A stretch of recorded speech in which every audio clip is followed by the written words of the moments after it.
মা হবার সুখবর পেয়ে চমকে গেল সন্ধ্যা নিজেই। সম্পূর্ণ জানতে ভিডিওটিতে একটি লাইক করে দেখতে থাকো।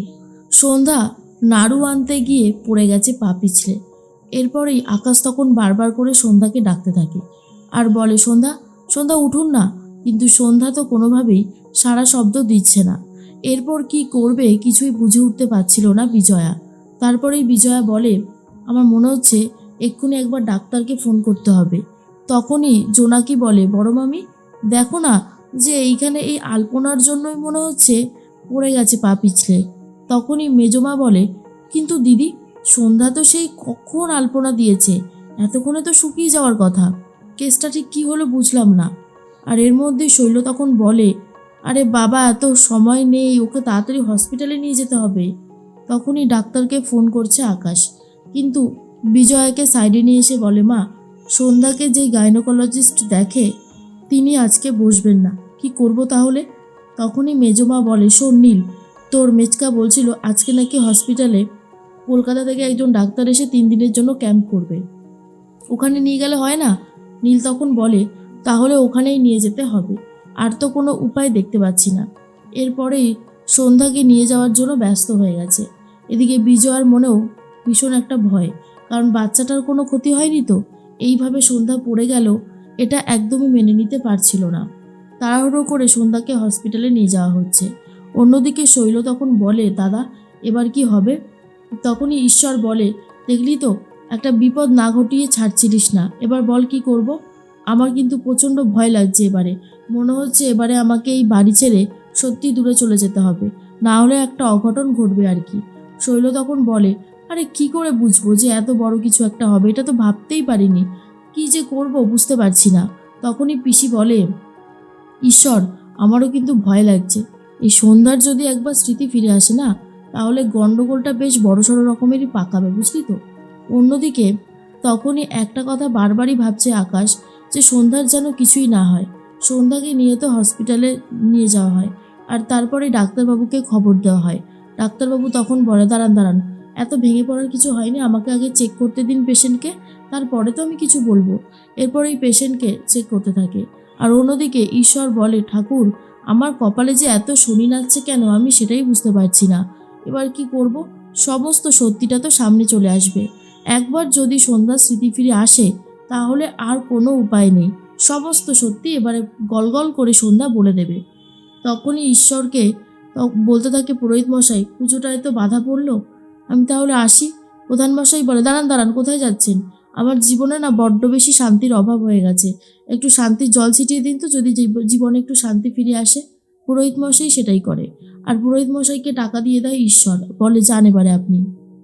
ঠাকুরের সামনে বসে প্রার্থনা করতে থাকে যাতে সন্ধ্যার স্মৃতি ফিরে না আসে। শৈল তখন বলে, চেয়েছিলাম ঠ্যাং ভাঙতে, এবার মাথায় তো আঘাত লাগলো, জানি না কি হয়।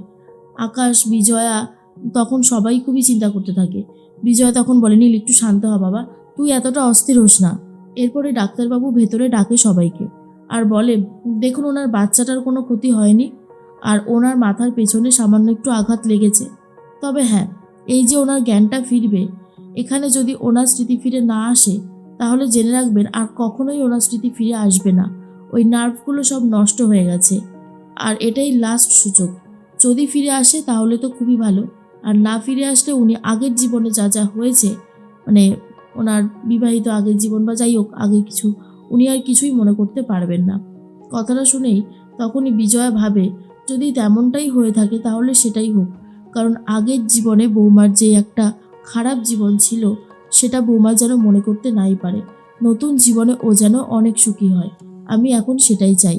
এর মধ্যেই তখনই শৈল, পিসিমা সবাই চলে এসেছে আর বলে, ডাক্তারবাবু আমাদের সন্ধ্যা কেমন আছে?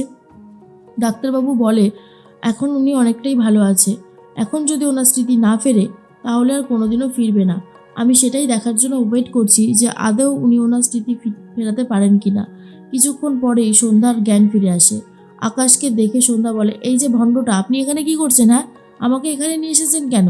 তখনই শৈল আর পিসিমা খানিকটা বুঝে যায় সন্ধ্যার স্মৃতি আর ফিরবেন না। ডাক্তারবাবু বলে, আপনি কি আপনার আগের জীবনের কথা কিছু মনে করতে পারছেন? তখনই সন্ধ্যা বলে, না, আমি তো কিছুই মনে করতে পারছি না। বিজয়া মনে মনে ভাবে, তার মানে বৌমার স্মৃতি আর কখনোই ফিরে আসবে না। ডাক্তারবাবু বলে, আচ্ছা মাঠান, তাহলে বুঝলেন তো, আমি যেটা বললাম সেটাই ঠিক। এদিকে দেখা যায় যে সন্ধ্যা খুবই রেগে যায় আকাশের ওপর আর বলে, আপনি আমাকে এখানে নিয়ে এসেছেন কেন? একবারও আমার অনুমতি নিয়েছিলেন বলুন? আর তখনই আকাশ বলে, আরে অনুমতি নেব কী করে, আপনি তো সেই মুহূর্তে অজ্ঞান ছিলেন তাই না, তাই তো আর অনুমতি নিতে পারিনি। এরপরেই ডাক্তারবাবু বলেন, ম্যাডাম আপনি এরকম লাফালাফি করবেন না, এতে বাচ্চাটার ক্ষতি হবে। কথাটা শুনে শৈল, পিসিমা সবাই অবাক হয়ে যায়। আর সন্ধ্যা তখন বলে, এই যে ভণ্ডটা, ডাক্তারবাবুটাও মনে হচ্ছে ভণ্ড, এসব আপনি কি বলছেন, কার বাচ্চার কথা বলছেন? ডাক্তারবাবু বলে, কেন, আপনার বাচ্চার কথা বলছি, আপনি জানেন না যে আপনি প্রেগনেন্ট? কথাটা শুনে এই সন্ধ্যা হাসতে শুরু করে আর বলে, সবে 2 দিন হলো বিয়ে হয়েছে, তার মধ্যে আমার পেটে বাচ্চা এসে গেল, আপনি এসব কী বলছেন? হ্যাঁ, তখনই পিসিমা ভাবে, সত্যি তো এসব কী বলছে ডাক্তার। কিন্তু শৈল আর পিসিমা খুবই খুশি হয়েছে আর বলে, আমি কিন্তু খুব খুশি, এই বলেই দুজনা নাচতে শুরু করে দেয়। তখনই সন্ধ্যা বলে, আপনারা এত নাচছেন কেন? বলুন, বলুন এত নাচছেন কেন আপনারা? ঠিক করে বলুন, না হলে কিন্তু খুব খারাপ হয়ে যাবে, বলুন বলছি। তখনই পিসিমা মুখ ফসকে বলে দেয়, তোমার স্মৃতি আর কখনোই ফিরবে না, তাই জন্যই নাচছিলাম সেই আনন্দে। এরপরে আকাশ বলে, যা পিসি ঠাম্মি এটা কি বলে দিল? তখন সন্ধ্যা বলে, আমার স্মৃতি আর কখনোই ফিরবে না ডাক্তারবাবু? ডাক্তারবাবু বলে, না ম্যাডাম, আপনার মাথার পেছনে যে নার্ভগুলো ছিল সেগুলোর অবস্থা ভীষণই খারাপ। আজকে যখন আর স্মৃতি ফেরেনি, আর কোনোদিনও ফিরবে না, মানে খুবই রেয়ার, 1% চান্স থাকে, আবার নাও থাকে। সন্ধ্যা কথাটা শুনেই খুব ভেঙে পড়ে। অন্যদিকে ঈশ্বর নিজের সমস্ত গুরুত্বপূর্ণ জিনিস, জামা কাপড় সব গুছিয়ে নেয় যাতে এখান থেকে তাড়াতাড়ি করে কেটে পড়তে পারে। এর মধ্যেই শৈল ফোন করছে আর ঈশ্বর তখন বলে, হ্যাঁ আমি জানতাম ফোন আসবে, আমাকে তো চলে যেতেই হবে, গুছিয়েই নিচ্ছিলাম সব আর কি। শৈল ফোন করে বলে, দাদা দাদা একটা দারুণ সুখবর আছে, সন্ধ্যার জ্ঞান ফিরেছে, কিন্তু স্মৃতি ফেরেনি, আর কোনোদিন ওই স্মৃতি ফিরবেও না। তখনই ঈশ্বর বলে, কি বলছিস রে শৈল? শৈল তখন বলে, হ্যাঁ দাদা, ডাক্তারবাবু নিজে কনফার্ম করেছে, আমি না হলে কোথা থেকে বলবো বলো? তুমি আর পালিয়ে টালিয়ে যেও না, আর কিচ্ছু করতে হবে না। কথাটা শুনেই তো ঈশ্বর ভীষণই খুশি হয়েছে আর বলে, যাক বাবা, ঠাকুর এতদিনে মুখ তুলে চেয়েছে। এর মধ্যেই সন্ধ্যা তো খুবই ভেঙে পড়েছে আর বলে, আমার স্মৃতি ফিরবে না, আমি জানতেও পারবো না আমি কে, কি আমার পরিচয়, সব কিছু শেষ হয়ে গেল। তখনই বিজয়া বলে, বৌমা আমার কথাটা শোনো বৌমা, তোমার সমস্ত স্মৃতি ফিরবে একদিন, দেখবে। তুমি আমাদের বাড়ির বউ, তোমার সাথে নীলের অনেকদিন আগেই বিয়ে হয়েছে, তুমি আমার সাথে আমার বাড়ি একটাবার চলো, তোমাকে আমি ওই প্রমাণটা দেখালেই বুঝতে পারবে।